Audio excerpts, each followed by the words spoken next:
Καλώς ήρθατε όλοι. Χαίρομαι που σε έχω πάλι μαζί μου καθώς συνεχίζουμε να εξερευνούμε το τοπίο της ανάλυσης κοινωνικών μέσων.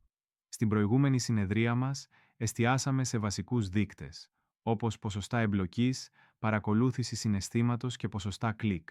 Συζητήσαμε γιατί είναι ζωτική σημασία η μέτρηση και τι αποκαλύπτει αυτή η μέτρηση για το περιεχόμενό μας, το κοινό μας και την υγεία του μπραντ μας.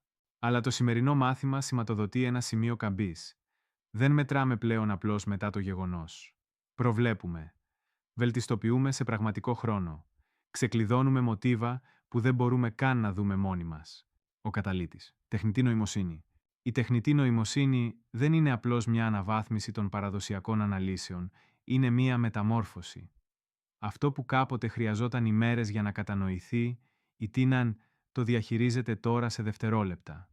Αυτό που κάποτε απαιτούσε ένστικτο, η Τίναν το υποστηρίζει τώρα με σκληρές προβλεπτικές γνώσεις. Ας ξεκινήσουμε με αυτά που αλλάζουν. Από την παραδοσιακή ανάλυση στην ευφυή νοημοσύνη, παραδοσιακά η ανάλυση των κοινωνικών μέσων ήταν χειροκίνητη και περιγραφική. Εξάγετε τα δεδομένα σας σε λογιστικά φύλλα, υπολογίζετε μέσους όρους, παρακολουθείτε την εμπλοκή και ίσως πραγματοποιείτε μερικές δοκιμές A-B σε έναν μήνα. Η Τάνη δεν περιμένει έναν μήνα. Η Τάνη εισάγει δεδομένα σε πραγματικό χρόνο, κάθε σχόλιο, κάθε emoji, κάθε προβολή και αρχίζει να δημιουργεί νόημα αμέσως.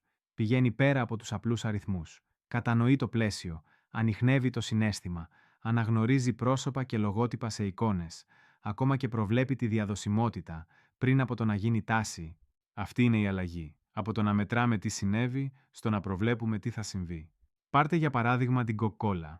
Τα συστήματα τεχνητής νοημοσύνης τους παρακολουθούν πάνω από 500.000 αναφορές μάρκας κάθε μέρα. Σάρωση όχι μόνο λέξεων, αλλά και εικόνων, φωνής και συμφραζομένων. Οι αναφορές κατηγοριοποιούνται αναγραμμή προϊόντος, ανασυναίσθημα, αναγεωγραφική περιοχή. Είναι σαν να έχετε μια διαρκώς ενεργή πολύγλωση ομάδα αναλυτών που ποτέ δεν κοιμάται. ΑΗ σε δράση, 3 βασικές περιπτώσεις χρήσης. Ας εξερευνήσουμε 3 πραγματικές εφαρμογές όπου η τεχνητή νοημοσύνη μεταμορφώνει θεμελιωδώς τον τρόπο που οι εταιρείες κατανοούν την παρουσία τους στα μέσα κοινωνικής δικτύωσης. Πρώτα, ανάλυση συναισθήματος. Τα συστήματα AI τώρα επεξεργάζονται τεράστιους όγκους σχολείων χρηστών, λεζάντες και απαντήσεις, σε μεγάλη κλίμακα και σε δευτερόλεπτα. Αλλά πιο σημαντικό, αναγνωρίζουν την υπονοούμενη σημασία. Ξέρουν ότι το αυτό το τηλέφωνο είναι sick, πιθανότατα σημαίνει κάτι καλό. Ότι το «ωραία, μια ακόμα διαφήμιση» μπορεί να φέρει σαρκασμό.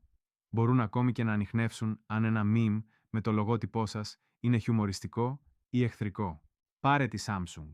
Μετά την κυκλοφορία ενός νέου τηλεφώνου, η TNIN εντόπισε αύξηση αρνητικών συναισθημάτων που συνδέονται με ένα συγκεκριμένο ελάττωμα της λειτουργίας.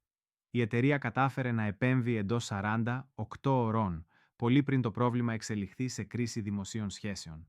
Αυτό το επίπεδο ανταπόκρισης είναι μόνο εφικτό με την ανίχνευση που βασίζεται στην TEN. Δεύτερον, πρόβλεψη τάσεων. Acronym. Η τεχνητή νοημοσύνη δεν απλώς αναφέρει τι γίνεται viral, το προβλέπει.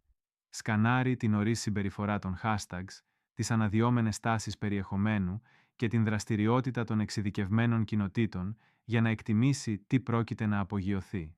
Ο στόχος, για παράδειγμα, χρησιμοποίησε τεχνητή νοημοσύνη για να ανιχνεύσει το ιογενές δυναμικό της κοινότητας BookTok του TikTok.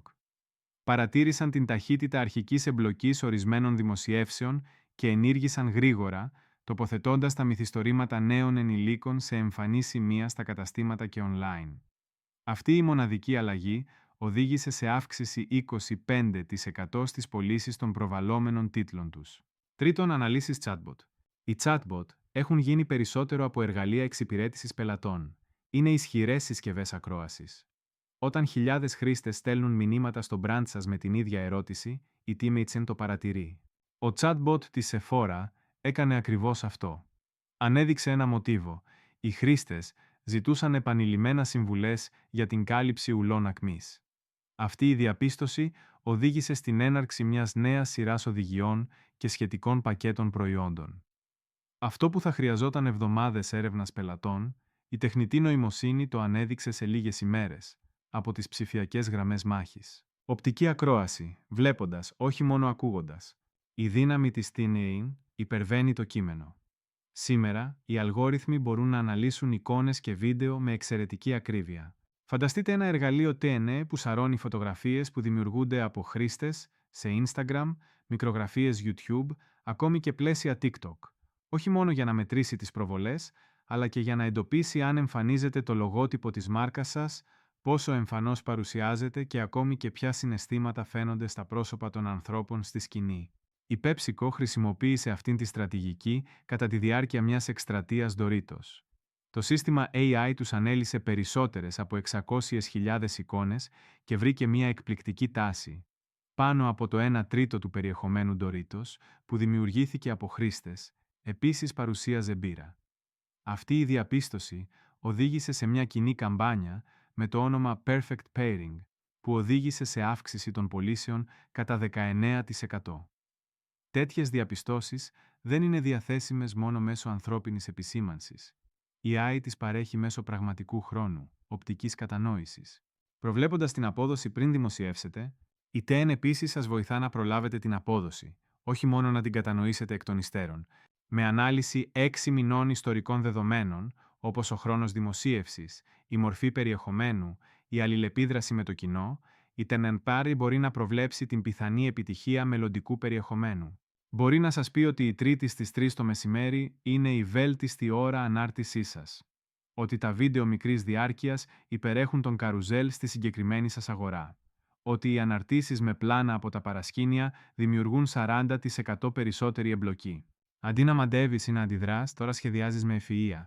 Πίσω από Curtain, τεχνητή νοημοσύνη στη βελτιστοποίηση chatbot, ας επιστρέψουμε για μια στιγμή στους chatbots. Όχι για την υποστήριξη πελατών, αλλά ως καθρέφτης που αντικατοπτρίζει ανεκπλήρωτες ανάγκες χρηστών.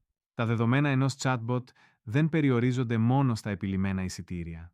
Μπορούν να αποκαλύψουν ποιες ερωτήσεις κάνουν πιο συχνά οι χρήστες, πού αποχωρούν και ποια θέματα βρίσκουν συγκεχημένα ή ασαφή. Η Sephora, ξανά, παρακολούθησε τα αρχεία του chatbot της και παρατήρησε επαναλαμβανόμενα ερωτήματα σχετικά με ρουτίνες περιποίησης δέρματος για ευαίσθητο δέρμα. Αυτό δεν οδήγησε μόνο στη δημιουργία περιεχομένου, ενημέρωσε και την ανάπτυξη προϊόντων. Κυκλοφόρησαν νέες φόρμουλες άμεσα συνδεδεμένες με τις γνώσεις από το chatbot. Αυτό δεν είναι απλώς ανάλυση. Είναι επιχειρηματική στρατηγική που γεννήθηκε από την ακρόαση μηχανής. Ηθικές εκτιμήσεις στην ανάλυση τεχνητής νοημοσύνης. Τώρα όλα αυτά είναι ισχυρά, αλλά όχι χωρίς κινδύνους. Η τεχνητή νοημοσύνη μπορεί να παρερμηνεύσει το πλαίσιο. Μπορεί να διαβάσει λανθασμένα το σαρκασμό ή να υποθέσει ουδετερότητα σε περιεχόμενο που είναι στην πραγματικότητα πολύ συναισθηματικό. Χωρίς έλεγχο, μπορεί να ενισχύσει τις προκαταλήψεις, να δώσει υπερβολική έμφαση σε βραχυπρόθεσμους δείκτες ή ακόμα και να σηματοδοτήσει ψευδώς θετικά. Γι' αυτό είναι απαραίτητη η επικύρωση από ανθρώπους στο κύκλο. Η τίμα του είναι μπορεί να επεξεργαστεί, αλλά οι άνθρωποι πρέπει να ερμηνεύουν. Δεν πρόκειται για αντικατάσταση της κρίσης, είναι για την ενίσχυσή της. Χρειαζόμαστε επίσης να είμαστε διαφανείς σχετικά με το πού χρησιμοποιείται η τεχνητή νοημοσύνη. Οι καταναλωτές έχουν το δικαίωμα να γνωρίζουν πότε τα συμπεράσματα προέρχονται από αυτοματοποιημένα συστήματα, ειδικά όταν αυτά τα συμπεράσματα διαμορφώνουν το περιεχόμενο που βλέπουν ή τις διαφημίσεις που τους εμφανίζονται. Η τακτική έλεγχη, η ηθική συλλογή δεδομένων και τα συμπεριληπτικά μοντέλα εκπαίδευσης δεν είναι πλέον προαιρετικά, είναι κρίσιμα.